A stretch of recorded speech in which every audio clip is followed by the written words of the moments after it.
Assalamualaikum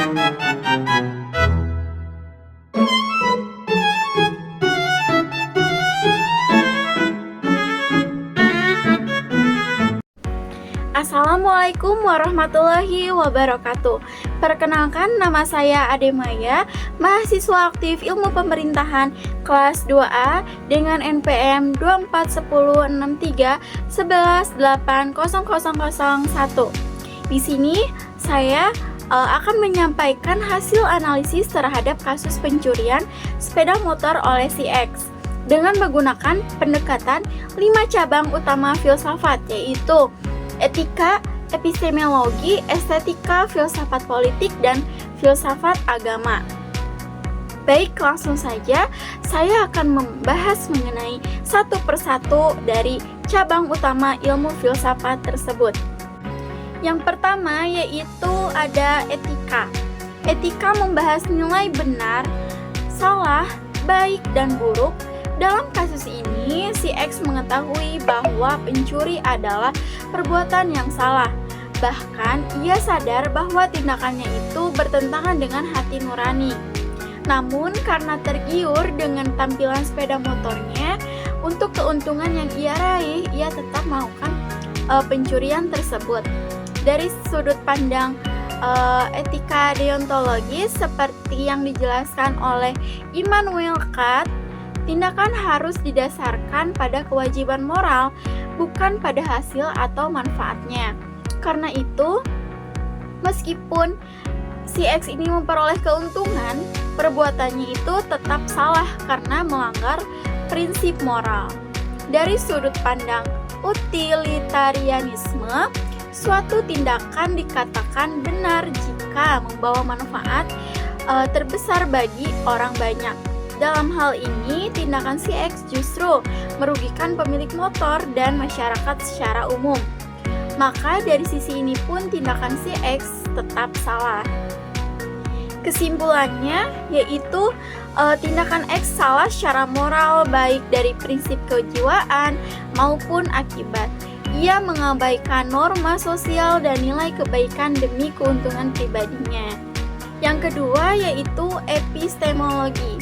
Epistemologi adalah cabang filsafat yang membahas pengetahuan, sumber, batas, dan penggunaan pengetahuannya.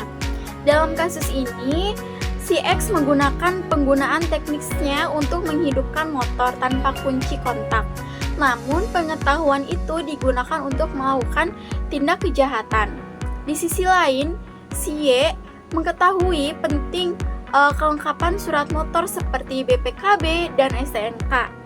Tetapi ia tetap tergoda untuk membeli karena bisa dilihat dari tampilan motornya yang menarik dan harganya juga murah. Artinya, si Y mengabaikan pengetahuan hukumnya demi keuntungan pribadi. Kesimpulan dari epistemologi ini, pengetahuan seharusnya dipakai untuk kebaikan, bukan kejahatan. Tanpa moral, pengetahuan bisa membahayakan orang lain dan merusak tatanan sosial. Yang ketiga yaitu estetika. Estetika adalah cabang filsafat ilmu yang membahas mengenai keindahan dan nilai-nilai estetis. Dalam kasus ini, keindahan sepeda motor menjadi daya tarik utama yang membuat si X tergoda untuk mencuri. Modifikasi yang menarik secara visual untuk menggoda keinginannya. Bukan hanya si X, tetapi juga si Y dan si Z ini, mereka semua melihat itu dari sisi keindahan, bukan dari sisi legalitas atau kepemilikannya. Kesimpulan dari estetika ini, keindahan memang menyenangkan, tetapi jika tidak disertai akal sehat dan nilai moral, maka ia bisa memicu tindakan yang buruk. Estetika harus tetap berada di dalam kendali etikanya. Yang keempat yaitu filsafat politik. Filsafat politik ini berbicara tentang kekuasaan, hukum, keadilan, dan keteraturan sosial. Dalam kasus ini, si X melanggar hukum dengan mencuri. Si Y dan si Z ini berperan sebagai calon pembeli dari barang hasil curian, sehingga turut untuk melanggar hukum. Tindakan ini tentunya merusak tatanan sosial. Polisi yang datang di akhir kasus ini mempresentasikan negara sebagai penegak hukum. Negara punya peran penting untuk menjaga keadilan dan melindungi hak milik warga negaranya. Kesimpulan dari filsafat politik ini tentunya tindakan X dan kawan-kawannya ini mengganggu ketertiban sosial. Penegakan hukum adalah hal tersebut bisa dikatakan dengan mutlak dalam menjaga keadilan dan ketertiban di lingkungan masyarakat.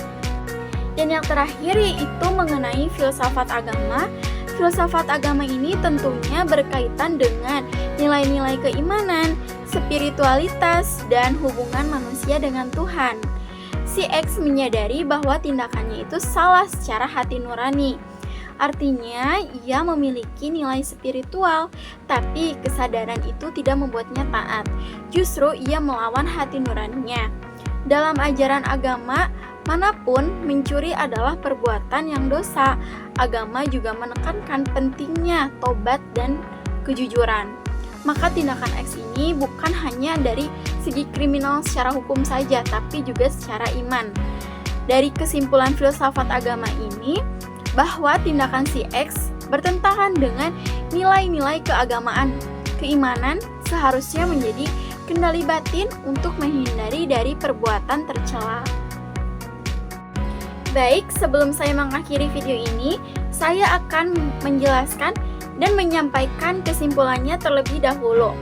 Dari 5 sudut pandang filsafat ini, kita bisa melihat bahwa kasus pencurian sepeda motor ini yang dilakukan oleh si X bukan hanya dari persoalan hukum, tetapi juga persoalan moral, pengetahuan, keindahan yang menyesatkan, dan hilangnya nilai spiritual. Filsafat juga membantu kita untuk melihat persoalan hidup dari berbagai sisi. Dalam bertindak, manusia perlu mempertimbangkan apakah tindakannya baik secara moral, benar secara pengetahuan, dan tidak menyesatkan, karena keindahan itu semu, sesuai dengan hukum negara dan selaras dengan nilai-nilai agama. Baik, itu saja yang dapat saya sampaikan. Kurang lebihnya mohon maaf. Wassalamualaikum warahmatullahi wabarakatuh.